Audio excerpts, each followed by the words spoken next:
So I've decided to do the Shakespeare video in the car right before I'm going to go somewhere, and I've just been thinking about doing it for a while, but I haven't gotten around to it just yet. But now is the time. Fortunately, I don't have my Shakespeare in front of me. That's all right. I have all of Shakespeare memorized, or do I? And it's from Antony and Cleopatra. It's when Enobarbus is speaking to Maecenas and Agrippa and describing the time that he uh, witnessed Antony and Cleopatra meeting on the river Cydnus and describing the event. Now, it's interesting. I took notes. I'm not copying it. If you don't believe me, that's all right. I can recite it to you in person. But I took notes to myself to what I should talk about because I thought about it, and it's very important. And it's one of those famous speeches, like "To Be or Not to Be." It's not as famous, perhaps, but it's one of those purple passages that we're all intimately familiar with, but are also integral to the plays. So I already talked about that. And anyway, the point is that there are multiple interpretations of the same lines, and I've actually evolved in my thinking of this speech. But anyway, here's how it is. It's the bond she sat in, like a burnished throne, burned on the water. The poop was beaten gold, so the poop was beaten gold.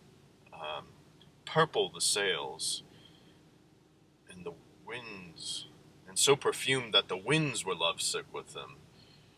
The oars were silver, which to the tune of flutes kept stroke, and made the water which they beat to follow faster, as amorous of their strokes. For her own person it beggared all description. She did lie in her pavilion, cloth of gold, of tissue, over picturing that Venus where we see the fancy outwork nature. On each side her stood pretty dimpled boys, like smiling cupids, with divers coloured fans, whose winds did seem to cool the delicate cheeks, which they did cool, and what they undid did. So, that's that speech, and I messed it up a little bit, but that's alright. I'll send you the text when I send you the email that has this video. So anyway, what was I going to talk about? Okay, so when I first thought about that speech, I felt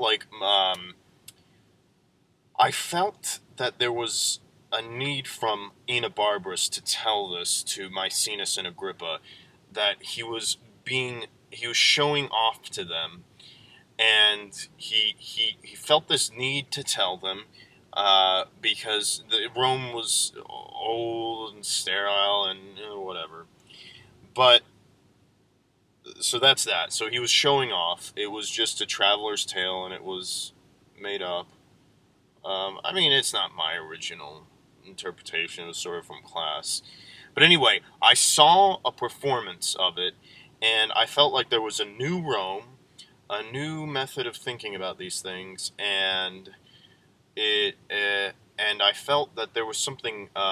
It was something magical, something mysterious, and Enobarbus wasn't just showing off. He was telling them not to show off, but to